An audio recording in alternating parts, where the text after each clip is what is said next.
jí láàárọ̀ waking up this morning ọkàn mi gbàdúrà fún kan lára àwọn ọmọ mi Sunday Igboho wàá dàgbà ògo ní ẹ ò ní kú àgbà Woli Arole. I just woke up and I felt like praying for this man. Sunday Igboho gbọ́ àṣẹ wòlíì orí ọ̀rọ̀ ẹ mú wa màá gbàwẹ̀ 21 days agbára kágbára kankan ò lè gbé ẹ wọn ò lè rí ẹgbẹ́ ṣe òrà àánú gbà unlimited ló gbọ́ ẹ Woli Arole orí bẹ́ẹ̀ ó ṣe bẹ́ẹ̀ àṣẹ́gun. He carry another quick notice give Fulani herdsmen with the earth their cattle in the state forest. In say make them come out because now then they cause the issue of kidnapping and other security issue for the state. So if we say it's very important, we'll talk about that. Now you make us bring Chief Fani Kayode. He be one person will be say he don't be vocal about this issue for quite some times now, and of course, it's one of the leading voices in the southwest region of Nigeria. Good morning, Chief Fani Kayode. It's good to have you join us this morning. Thank you very much. Good morning. Without wasting much of your time and of course our audience time, I'd like to let our audience know, say I beg, you know, not go vex because our Chief Fani Kayode love his young pidgin that well. So I go to mix some pidgin English. So you go take him like that with us, and also bear with Chief Fani Kayode himself, saying you know if you speak a pidgin, but he go speak English, the proper English, that's Queen's English, and I'm sure we all will understand that. Chief Fani Kayode, thank you again for joining us. I wanted to ask you, what's your assessment of the roles played by, say, the federal government, the state government, and of course the leaders across the all region of Nigeria in how this issue of Fulani herdsmen, the clashes in the state and security are playing out as we have it now? I think the role of the federal government has been abominable. I think they have completely failed in their duty to protect the lives and property of the Nigerian people. I think they have encouraged the herdsmen, the killer herdsmen, to do what they have been doing to the people of the Southwest and indeed to the people of the Middle Belt and even the people of the Core North itself. Over the last 5 years, there's been a total breakdown of law and order. What we are witnessing in the Southwest and in other parts is an army of occupation, well-armed, well-funded, well-organized criminal gangs that extort, that kill, that terrorize, that maim, that rape, and that destroy everything in their path. They're like an army of locusts. And these people have believed that they are well above the law. And the situation in the Southwest particularly is that they have been allowed to settle with their arms in the forests of the Southwest. And the reaction to that 1 year ago was the establishment of the Amotekun to defend the local people because the federal government failed to do so. For some curious reason, the government has refused to designate them as terrorists, even though they've killed more people than probably any terrorist organization in the world, because they've been designated by the International Terror Index as the fourth most deadly terrorist organization in the world. But in Nigeria, they're alive and well. And one cannot deny the fact that there must be a link to this, simply because the president himself happens to be of the same ethnic extraction as these people, and for some reason he's pampering them. But whatever the reasons, there's been a failure of duty on the part of the government to protect the people. And like I said, they encourage them, they pamper them, they support them, and they defend them. They've defended them on many occasions when atrocities were being committed. So that's the position. In terms of the state government, well, the state governors, particularly of the Southwest, have tried their best because they don't have any power over the police. They don't have any power over the military. They can only ask for help. And that help comes sometimes, and it doesn't come at other times. But in the case of the Fulani herdsmen, the help never comes. So what some of them have done is pass local legislation to stop these people from moving around freely and so on and so forth. That has helped to a certain extent. But what they've done is regroup in these forests, amass their power, amass their arms, amass their criminal activities, and sprung on the local population. And people have been killed. Businessmen, traditional rulers, leaders, market women, the rich, the poor, the big, the small, being slaughtered on a daily basis, and nobody is being brought to book for this. So that's the position. The government has failed. The government will continue to fail. And as long as they refuse to designate these people as terrorists, I don't see much joy coming at the end of this. This will continue. And I pray that it doesn't degenerate into something else. Okay, thank you very much. You mentioned that the federal government has failed, and you mentioned that it's for some reasons best known to them. Do you think, okay, I want to ask you, okay, we've mentioned the role of the state government, the federal government. What about the elder statesmen? You know, we know that in Nigeria today, we've had past president, we've had people that have actually dealt with all of this insecurity issue, and people that have, of course, knowledge about this. Every leader in the Southwest that's worth his salt. Every responsible leader in the Southwest, I'm talking about the Southwest now, has spoken out against these atrocities. Every single one of them has asked for help and support from the federal government and asked them to do the right thing and asked them to deliver our people. And they have turned a deaf ear to those voices. Every single one, whether it's Afenifere, whether it's Yoruba Koya Group, whether it is Obasanjo, whether it is this, whether it is that, every single person has spoken out. Professor Akitoye, Babadi Banjo, we've all spoken out. The old leaders, the young leaders, everybody. And nobody's listening. And the people are being slaughtered on a daily basis.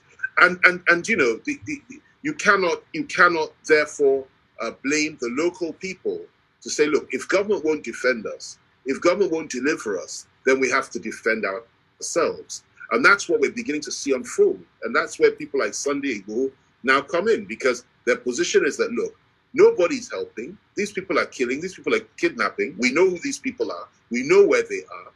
And we need to do something about it. And I'm glad that Governor Akere Dolu in Ondo State has taken the measures he's taken. It's a very, very bold initiative, courageous initiative, rather like what Fayose did in Ekiti State when he was governor, and rather like what other Yoruba governors are trying to do now, and that is to empower Amotekun to do what the federal government was meant to do, but refused to do. So I commend their courage, I commend their commitment, and I also commend every voice in the Southwest that has spoken out against these atrocities. We see, the problem here is that it's not just a farmers, herders clash.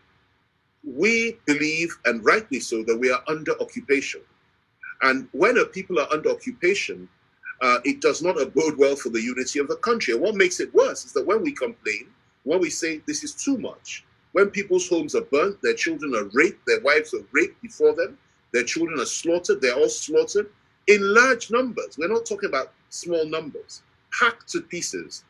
All kinds of atrocities being committed, ethnic cleansing, genocide, but they refuse to use these words simply because it's not politically expedient to do so. But that's what's going on. And when we complain that this is what is going on, you have groups like Mieti Allah, the umbrella organization for these herdsmen, the Northern Elders Forum, and the Arewa Consultative Forum will come out and then say, we are asking for war when we say that our people should not be killed by their people. This is unacceptable.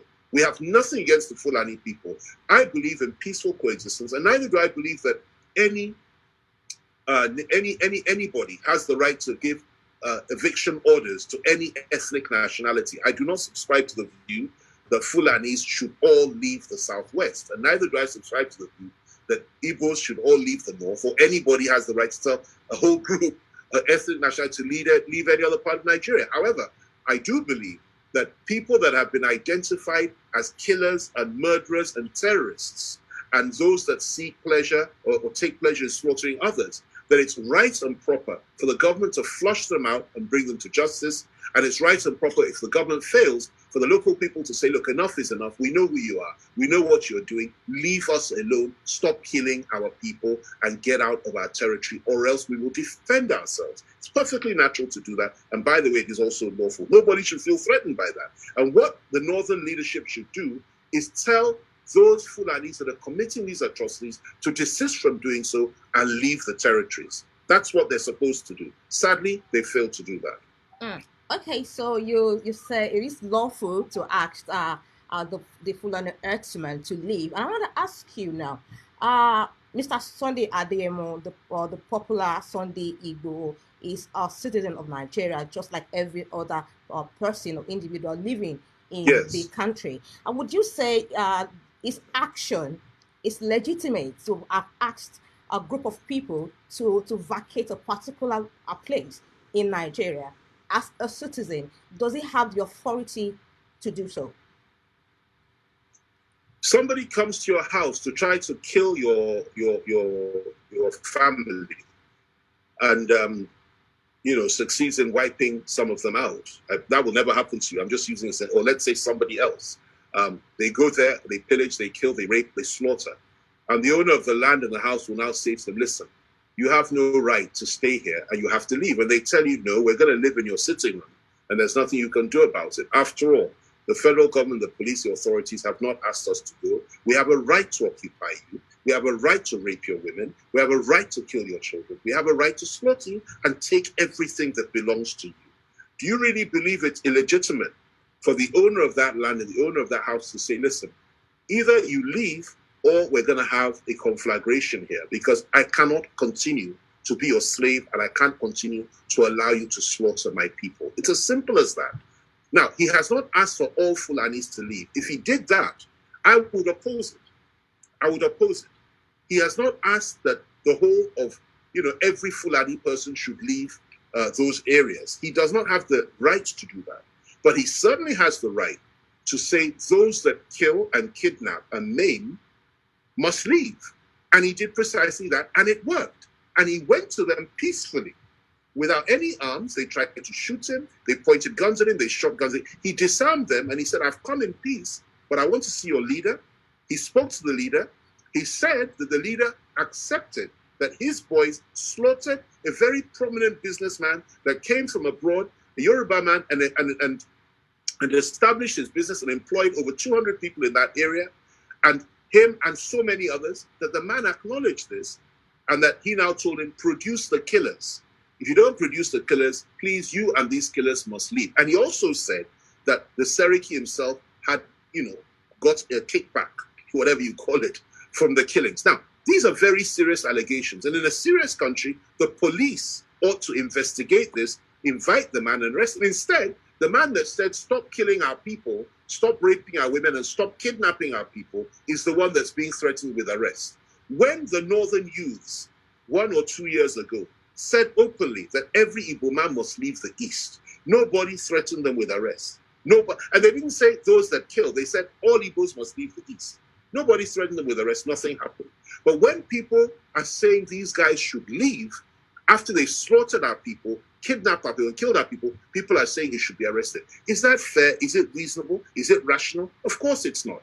And we're not prepared to take it anymore. And let me tell you, his actions reflect the views and have the support of 99% of Yoruba leaders and Yoruba people. He has spoken the minds of virtually every single one of us. And I commend his courage. And I would urge the government to be extremely careful in how they handle him. If you kill him, there will be a terrible reaction in the Southwest. If you arrest him, you're going to make him a hero. If you kill him, he becomes a martyr. If you arrest him, he will become the greatest hero since probably Balu Bodirinla, who delivered us from the Fulanis in 1840 and pushed them back from Oshogbo back to Ilorin. So this is the dilemma that the government has. Now, what's the solution? Do your job. Go in there, disarm these people, fight them, and take them out and bring them to justice. It's not for the ordinary people to do that. It's for the federal government to do that.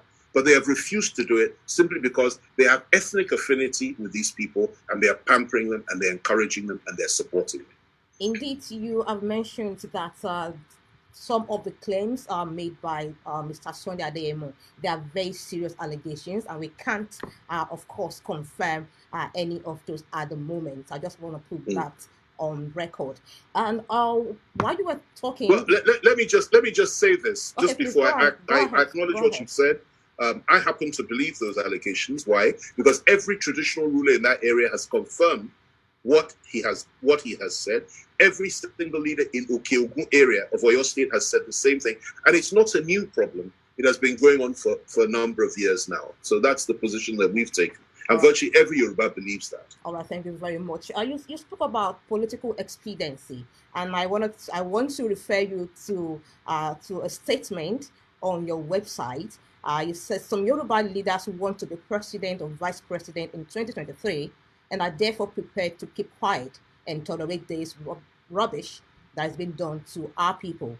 I'm not one of those leaders. Nothing in this world can make me trade in the blood and lives of my people. Who are these leaders that you think are keeping quiet because they have perhaps an ambition, that a future ambition? Who are these leaders? Would you mind sharing your thoughts on them with us?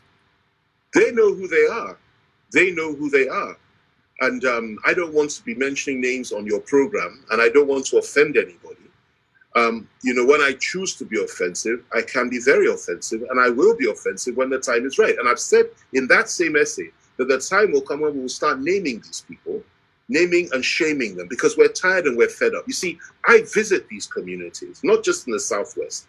I've visited the communities in Southern Kaduna, in the Middle Belt, in the core North itself, where so many people have been killed by these herdsmen and bandits. I've visited them in the Southwest. I've visited them in the South-South. I've visited them in the Southeast. And I've visited these communities. I've seen the damage these people do. And nobody speaks for the victims. Nobody defends them. Nobody stands up for them.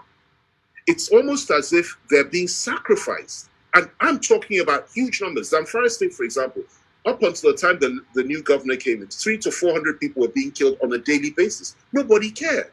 This, to me, is unbelievable. It's almost as if we've all become sociopaths. We have no empathy with the victims. Now, in the Southwest, particularly where I come from, what has been going on there is nothing less than occupation. Literally, you have an army of Fulani herdsmen. If you're herding cows, why do you need AK-47s? If you're herding cows, why is it you're kidnapping people? One of our leaders, when the daughter of the leader of the Yorubas, leader of Afenifere, Baba Fasoroti, his daughter was killed. One of our prominent leaders of Southwest went to pay him a visit, condolence visit. And when he was told that, look, we all know who did this, and the Fulani herdsmen did it. And his question was, where are the cows? Where are the cows? Well, of course, he got his answer about 2 months later, when those that committed this heinous crime and murdered this lady, beautiful lady, were caught. And of course, they were Fulani herdsmen. So there you are. Many of our leaders were living in denial. But what Sunday Igboho has done is that he has galvanized the thinking of every Yoruba person. And even the leaders are now coming out openly. Only one or two have not said anything. I know who they are. I will not mention them now. But we're waiting, and we will see at the right time. We will name them and we will shame them. And let me also say this, in fairness to them, there is a time for everything. I know that they feel as bad as, you and I do and everybody else does. I know this because I know these people. And one thing about the Southwesterners is this, a lot of people don't know, is that we always come together, regardless of political, religious, or religious, or perhaps tribal, or ethnic divisions, because we have tribes within Yoruba land. We always come together when there's an existential threat. It happened in 1840. It happened in the Civil War. It has happened over and over again, over June 12th. So it really doesn't matter what party you're in, what your religious faith is, whether you're in Ijebu and Ife and Oyo, or whatever it is, even a Lagosian. At the end of the day, when there's an existential threat, we always come together and we resist that threat. So I still have hope that these people will not allow their ambitions, their vain ambitions, to becloud their better judgment. And if they do, well, they will only have themselves to blame. People like myself, though, will always stand with and for the people, because we have to have the people to lead and to rule over. We're not going to rule and lead corpses. And the priority has to be the welfare, security of our people. And that's why you call yourself a leader. And I'm proud to be one of those that has stood up to do that. Okay, I want us to go back to Mr. Sunday Adeyemo Igboho himself. You've spoken and you said that you, as one of the leading voices in Yoruba land, and you've let us know that this is what the leaders are saying. This is their stand. Have you met Mr. Sunday Igboho himself, physically, personally? Have you met him? No, the point is that of course, he's somebody that I know well, and somebody that he's not. See, a lot of people don't understand. This young man is not just an activist. This is somebody that is very seasoned in many, many things and in many skills, and he's captured the imagination of the Yoruba people. He has voiced their sentiments. Enough is enough. That's what he's saying. He's not a radical. He's not a murderer. He's not a thug. He's not a killer. He's not somebody that's looking for trouble. He's simply saying enough is enough. And that is why many of us support him. And I will say that I'm very proud of his efforts because he's managed to achieve in the space of just 2 or 3 days what many of us could not achieve in many, many years. And like I said in one of my write-ups, if he continues in this way, he will be regarded as one of the greatest heroes in the Southwest, ever since this country was established. And I sincerely hope that he does. I do not encourage violence, and I know I don't believe that he does either, and I would not suggest he would indulge in violence. But in terms of awareness and in terms of self-defense of our people, in the event of our people not being defended by the government or protected by the government, he's somebody that I admire immensely, and I want to encourage him, and I stand with him.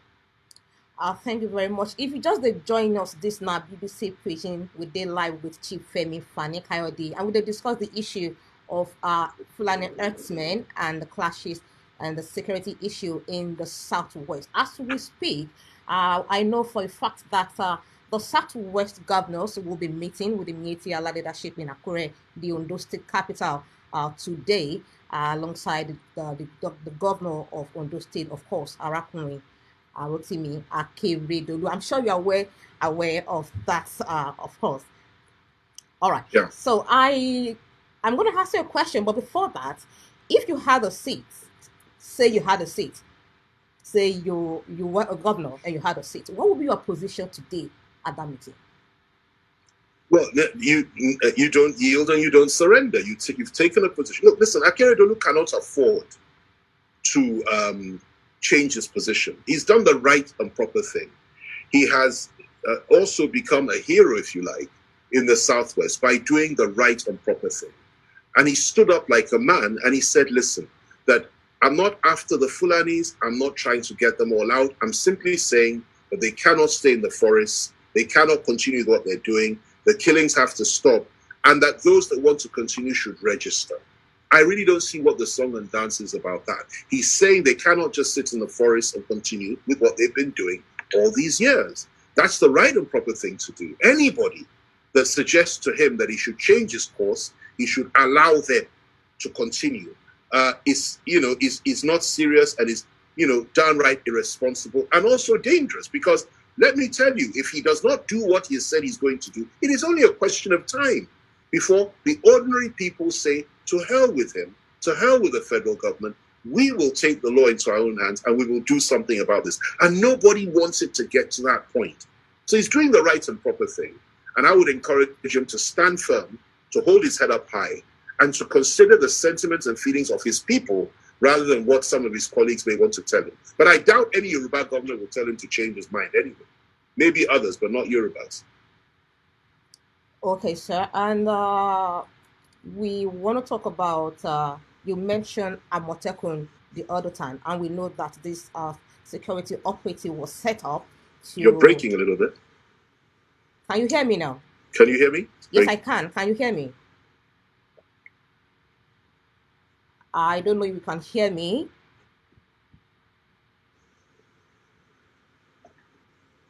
I think we're having a bit of network issue. Break. Chief Fani Kayode, can you hear me?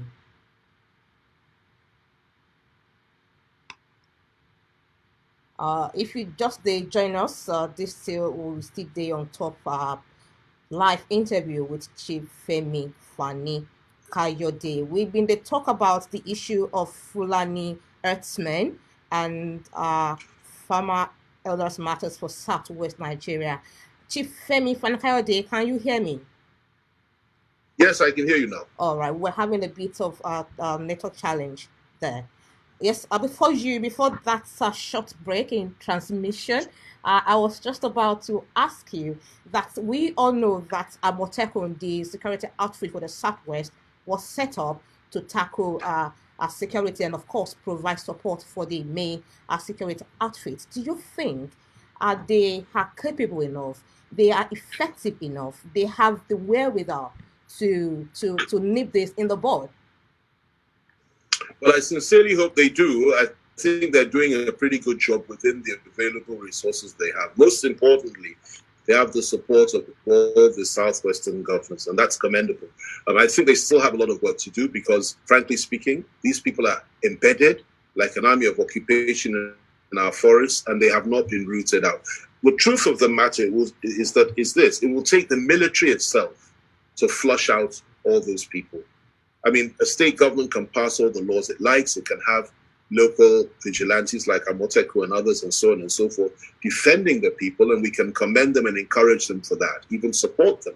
But at the end of the day, this is a job that has to be done by the military. These people are highly organized, well-funded, well-armed, very skillful, and they have the support and backing of elements within the security agencies and within the government, as far as I'm concerned. If that was not the case, why is it that the presidency consistently defends their abominable actions? A couple of years back, a good friend of mine, who's the spokesman of President, when he was confronted by Nigeria, atrocities that were being committed all over the country by these same Fulani killer herdsmen, butchering people and sacking towns and all kinds of atrocities. And the only response was that, listen, you either keep the land or you keep your life. In other words, you must leave your land for these people to take. Otherwise, they're going to kill you. That was the presidency's response. Again, a year later, when Miyetti Allah was defending these atrocities, Shehu Garba, another spokesman for the president, came out and said, and people were complaining and said, how could you be defending this evil? The spokesman for the president came out and said, people should respect Miyetti Allah and stop criticizing and condemning them for what they said. This is at a time when Nigerians were calling for Miyetti Allah and the Fulani herdsmen to be designated as a terrorist organization. Okay? And that was the response. Now, this time round, those that kill our people were identified and were asked to leave. And the same Shehu Garba, on behalf of the presidency, said that that person did. He also criticized Akere Dolu for saying that, that the forest should be, that they should leave the forest. The trust. Now, what that tells you, the government complicit in these matters, has encouraged these people and will always support these people. As for ACE, Arewa Forum, Northern Elders Forum, and Miyetti Allah itself, like I said earlier, anybody that is those that is labeled as warmongers, are labeled as people that are threatening the peace and peaceful coexistence of Nigeria and are being demonized. This is unacceptable. So the bottom line is this: it is time for everybody to wake up and smell the coffee. This cannot go much longer. This group of people do not represent, in my view, the Fulani people. There are millions of very good Fulani people in this country who do not subscribe to this view, who will not support this activity, and who will not allow it. The Sultan of Sokoto is one of them. The governor of Zamfara is another, governor of Sokoto. So many that do not believe in this. Bala Mohammed and Bauchi, so many of them that are not prepared. Even their own people are being killed. So it's not necessarily something that the Fulanis are responsible for. However, those that are perpetuating that are murderous Fulani herdsmen. And they are the people we are against, not the Fulani people. And if a Yoruba militia were to go up to the north in the name of herding or cow rearing or in the name of pig rearing and slaughter the people of the north morning, day and night, we would be the first to rise up and say, these people do not represent us. We'll go there and we'll flush them out ourselves and support our northern brothers in doing that. And that's the situation, and that's how it has to be. Unfortunately, we haven't seen that. And that is why many of us in Yoruba land, particularly those that are just fed up with what's going on in this country, are saying enough is enough. Something has to be done. Thank you very much for that thought. We don't really have much time on our hands. Time don't they work as small. So let me get your thoughts on this. And I think it is important when we talk about problems, we should also prefer solutions. And how do you think this whole issue can be resolved without further violence or bloodshed? The first thing that has to happen is the government has to cultivate the political will to bring the perpetrators of terrorism to justice. They need to, first of all, designate the killer Fulani herdsmen for what they are, terrorists. Then they need to send in the military to apprehend them, if necessary, shoot every single one of them if they refuse to submit. They need to warn Miyetti Allah and tell Miyetti Allah, if you continue to support these people, we will declare you as terrorists as well. They need to commit themselves to defending the communities and the people of this country, all over the country, not just in the southwest, but in the north, in the middle belt, in the southeast, the south-south, everywhere. They need to commit to defend the people and protect their lives and property. That's the first thing. Without that, nothing can change. Once they've done that, then you now look into legislation, which you're prepared to enforce, which is to ensure that these people operate in a reasonable, human, decent, civilized manner. You can't just bring your cows into people's homes and eat up all your farm, take that. This sort of thing is barbaric. You can't do that. There has to be regulation at federal level and state level. And you come to some kind of agreement as to how they're going to manage themselves and what they're going to do, what they'll be allowed to do, what they won't be allowed to do. Something similar to what Akeredolu is doing in Ondo now, something that Fayose did successfully in Ekiti. And I believe all the Yoruba governments are trying their best to do that. Because you see, they know what the reaction of our people will be ultimately if they don't. So this is the way forward. And that is what we have to work on. But the question you have to ask yourself is this. A man that went to this Sebuke in Ibarapa in Oyo State in 2001, who is our president today, and he went there to go and meet the governor of Oyo State, then Lamadishino. He's passed on now. And Buhari went there, General Buhari, because there was a clash between the Fulanis and the Yorubas at that time, 2001. And when he got there, the first thing he said to the governor was that, why are your people killing my people? That is a former head of state. In other words, even then, he saw this as his people and the other side are your people. And that is his mindset till today. So if you're waiting for him to change that mindset, to say, no, we're all equal and that people should be treated fairly, the Fulanis have no right to kill others. If you're waiting for and that they will enforce the law and the constitution, you will wait forever. It's not going to happen. It hasn't happened in the last 5 years. And that's the dilemma that we have in Nigeria. And that is the challenge that we are facing. Weak leadership, partial leadership, and these people believe they are president of the Fulani Republic of Nigeria and not president of the Federal Republic of Nigeria. Until they change that mindset, I'm afraid we have very, very stormy days ahead of us. And I pray to God that there is no violence and we can come to a peaceful solution with this. Thank you very much, Chief Femi Fani Kayode, for joining us on this program, and of course for sharing your thoughts. Thank you. With us. So we reached out to you very late last night, and you did oblige us. That's very kind of you. Thank you very much.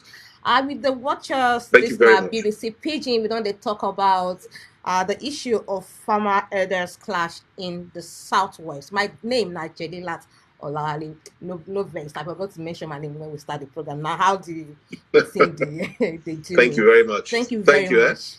All the best. Thank you very much. Bye.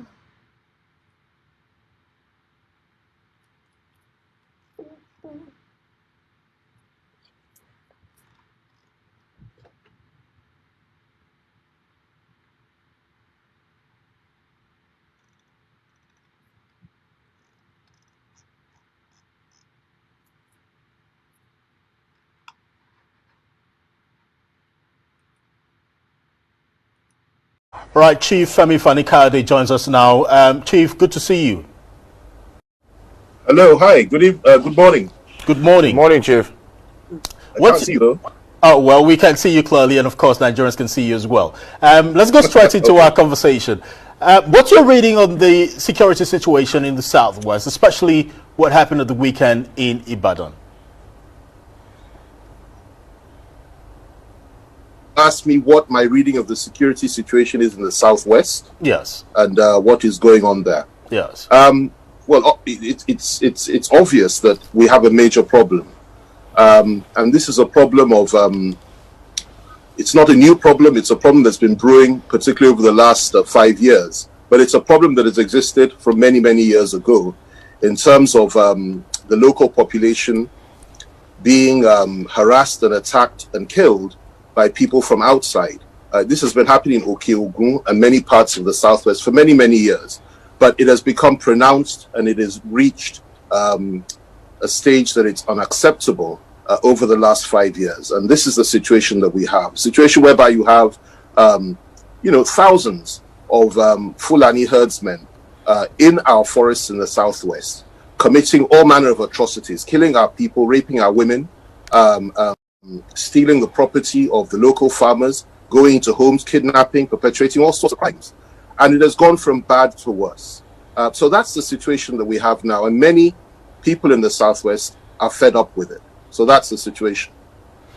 Do you subscribe to the directive issued by the governor of Ondo State, Rotimi Akeredolu, that all herdsmen should come out of the forest, get registered, and then they can take it from there forward? Absolutely. There's no other way to handle this. I mean, what are they doing there? Why are they hiding in the forest? Why are they carrying the sort of weapons they're carrying? AK in Ondo particularly is very, very sad, where the leader of the Afeni's daughter was murdered by these people, where market women, students, university lecturers, rich people, poor people, big people, small people, anybody, as long as you have life, are being slaughtered on a daily basis. And we're talking about very large numbers. What tends to happen is that keep these issues out of the media space, because that 50 people have been killed, 30 people have been killed in any given day or kidnapped. But this is what has been happening in the Southwest. Ondo State particularly has been subjected to this sort of thing. And it is a failing of the government that nothing has been done about it. And I'm glad that the state government has taken the initiative. The governor has said the right thing and has done the right thing. And I sincerely hope that he abides and stands by what he said. These people have no right whatsoever to kill. Now, I have nothing against Fulani people. I have many, many friends in the north, many Fulani friends. I have nothing but respect for the Sultan of Sokoto and many of my friends up in the north, particularly some of the governors there. But I have a problem with Fulani herdsmen that kill. I consider them to be terrorists. And I consider anybody that supports their activities of murdering, raping, and slaughtering our people and stealing our land and kidnapping our people, anybody that supports that, I consider to be an accessory before the fact and a terrorist. And I cannot understand for the life of me how anybody can suggest that it is wrong for people that commit these atrocities to remain in these forests and continue to do so, given the fact that so many people have been slaughtered. We feel as if we're under occupation in the Southwest. And that is why Amotekun came up about a year ago. And that is why so many Yoruba leaders are speaking out now. I don't know of one that is against this initiative of stopping this nonsense, bringing these people to book, and ensuring that they face the wrath of the law. Let's also look at the incident in Oyo State and have your take on how it was handled, looking at this Sunday Adeyemo issue and how, the ultimatum that was given and how it eventually panned out. I'm sorry, what? How did I what? Talking about the incident in Ibapa in Oyo State, asking, yes. Looking at what happened there, what would be your reaction? Well, my reaction has been stated over and over again from day one. I've written articles about it, I've done tweets about it, and I've taken a position on that. And the position I've taken is no different to that of Afeni Fere and virtually every other key Yoruba leader in the Southwest. And that is this, that when the government fails to protect people's lives and their property, when the government allows for people, communities to take over specific areas of Oke-Ogun and other parts of Oyo State and certain people are killing our people, just like in Ondo State, slaughtering them, kidnapping them, turning it into a business, and government does nothing about it. These people are not brought to book. Definitely the people will have to stand up to defend themselves. And I'm glad that this young man, Sunday Igboho, went there and he gave notice and said, look, I'm not against Fulani people. I'm not against any race or any tribe. I'm against those that kidnap and those that kill. And he identified those people with about a handful of people and spoke to their leader. And according to him, the leader acknowledged the fact and accepted the fact and admitted the fact that some of his boys committed these atrocities. And what Sunday told him was that, look, because I know Sunday, I'm in touch with him. What Sunday told him was that, look, you must produce these people that killed our people. Somebody that came, not just, everybody's life is important, but you're talking about distinguished, accomplished people who came out from abroad to come and invest their money in parts of Okiogun and were employing many, many people. And one of them, had his farm raided and his people killed, and he went to complain. This man himself was slaughtered in cold blood by this Serikis people, and the Seriki admitted it. And somebody said, look, you must produce these people that committed these atrocities. If you don't produce them, then please, I'm giving you notice to leave the area, because we cannot guarantee your safety. People are not happy by what has happened. And he gave them 7 days. And at that point, the government should have come in to arrest those that killed this man and has killed so many other people. It's a business to them. Nothing happened. And the young man went back there 7 days later, and they had left, which was a very good thing, because nobody wants violence, nobody wants killing, and I don't believe that he had the intention to kill or to harm anybody. He simply reflected the views and the sentiments of the traditional rulers in the area, the people of Oyo State, the people of Ibarapa, the people of the Southwest, and every single one of us, as far as I'm concerned, stands with him on this. We cannot allow this to continue. Let them do their job and protect the lives and properties of the people of the Southwest. If they do not do so, the people of the Southwest have the right to defend themselves, but from Fulani herdsmen that kill, Fulani herdsmen that pillage, Fulani herdsmen that commit acts of terror and that have occupied our land and have taken our people, slaughter our women and rape, slaughter our people and rape our women. It's not acceptable, and it shouldn't be allowed anywhere in the country at all. All right, Chief Fani Kayode, there are people who are concerned that the situation is taking a very serious ethnic dimension and may lead to an ethnic conflict, not just in the Southwest, but in other parts of the country. How best do you think this can be properly managed so that it doesn't degenerate to that? The only way this can be managed is when the president of he is supposed to do. That is to arrest these people and stop this nonsense. That's the only way it can be managed. And, if you want this to stop, then you arrest the criminals. You arrest the terrorists and you stop them. And you stop them from carrying arms. You stop them from killing the local population. And you stop treating them as if they're above the law. We have a presidency that, for example, a few years back, a couple of years ago, and they were killing people all over, the Fulani herdsmen were killing people all over the Middle Belt and the North, which they are still doing, and all over the South, Southeast, Southwest, South, everywhere. It was really bad at that time, all over the country. And the presidency's reaction through Femi Adesina was that, well, it's either you preserve your life or you try to keep your land. In other words, you must leave the land for the Fulani herdsmen. Otherwise, they will kill you. That is not the kind of response we expect from a presidency. Again, when people shared their views and their concerns about activities of the Fulani herdsmen, 1 year later, we had another person from the presidency coming out to say that, listen, that we've got to, I think that was Shehu Garba, we have to respect the Mieti Allah, and we have to respect the Fulani herdsmen, and we should not condemn them, simply because people were fed up with what these people were doing. Then the latest one, when this incident happened, instead of the presidency reaching out to all the communities and say, look, we're sorry about this, we'll do something about it, and assuage their pain and their grief, they came out to say that Sunday must be arrested, Sunday must be this, that's Shehu Garba. Now, the presidency is meant to represent Nigeria. It's not meant to represent Fulani herdsmen. It's not meant to represent just Fulani people. It's not meant to represent just the North. They're there to represent the Federal Republic of Nigeria. Every single one of us in this country is entitled to their protection. And it is wrong when you apply the law in a very selective manner and you declare, for example, example, people that don't kill, like IPOP as terrorists, and you refuse to declare Fulani herdsmen, that is killer Fulani herdsmen, as terrorists, even though they're killing people in the northwest, in Zamfara, in Sokoto, in Katsina, in the Middle Belt, all over the Middle Belt, and they're killing people all over the South. Now, that is a national problem. For us in the Southwest, it's peculiar. It's different. And we react differently to such situations.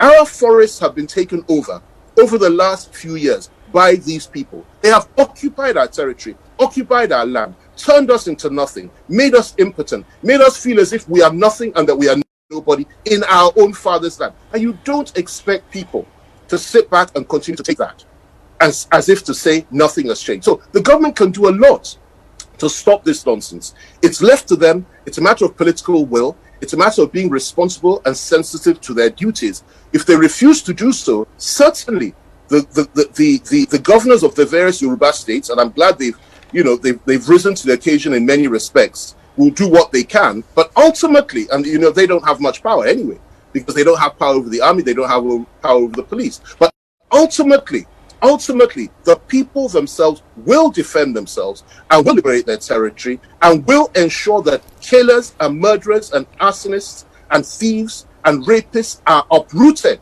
from their territory if government does nothing about it. And you can't stop that.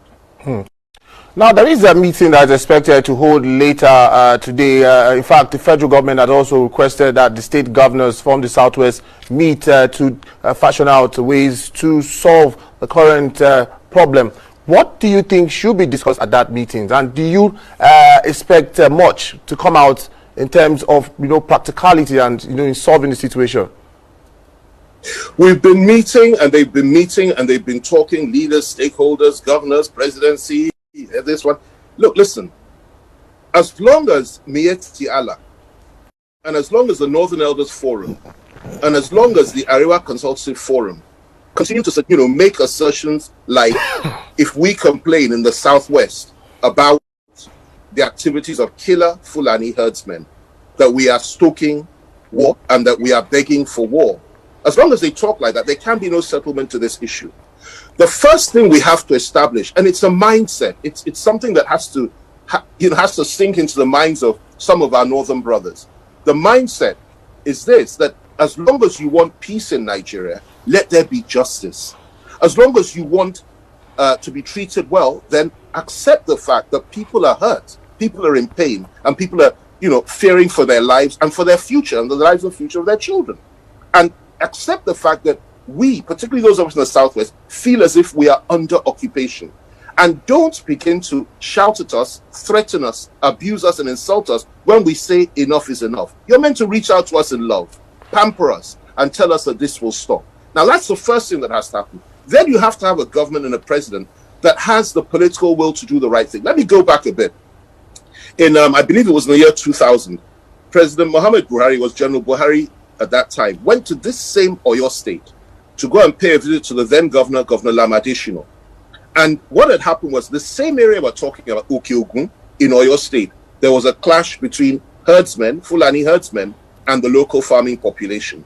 And when he got there, he went there to speak for his Fulani brothers. And when he got there, the first thing he said to the governor, and this is on tape, there were videos and things of it, he said to him, "Why are your people killing my people?" That is a former head of state. He didn't say, "What's going on? These people are all my people because they're all..." He said, "Why are your people, that is the Yoruba people, killing my people, the Fulani people?" So you now see the mindset that the president has. And he's carried that over till today. And that is why he will do absolutely nothing to stop this. The suggestion that any reasonable person would have is that, listen, go in there, declare these people terrorists, send in the military, send in the police, get them out of these forests and defend the people, defend the territory. Ensure that everybody lives in peace together. Whether you're Fulani, whether you're Yoruba, whatever you are, Igbo, everybody has the right to live peacefully anywhere in this country. Ensure that this is done.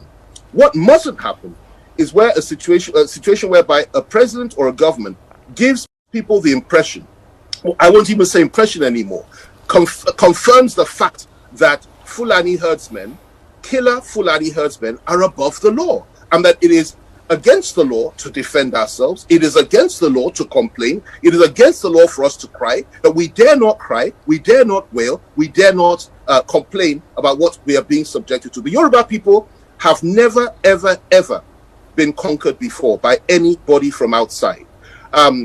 We always come together when there's an existential threat. And this has been proved over and over again in our history. The last time they tried to come into Yoruba land in 1840, that is the Fulanis, they were stopped at Oshogbo by Balogun Oderinlo from Ibadan. And he pushed them back. We've never been conquered. And we will not today. The Yoruba land of today is as strong, as committed, as independent-minded, and as Bekos, Yoruba land of Oderinlo's time.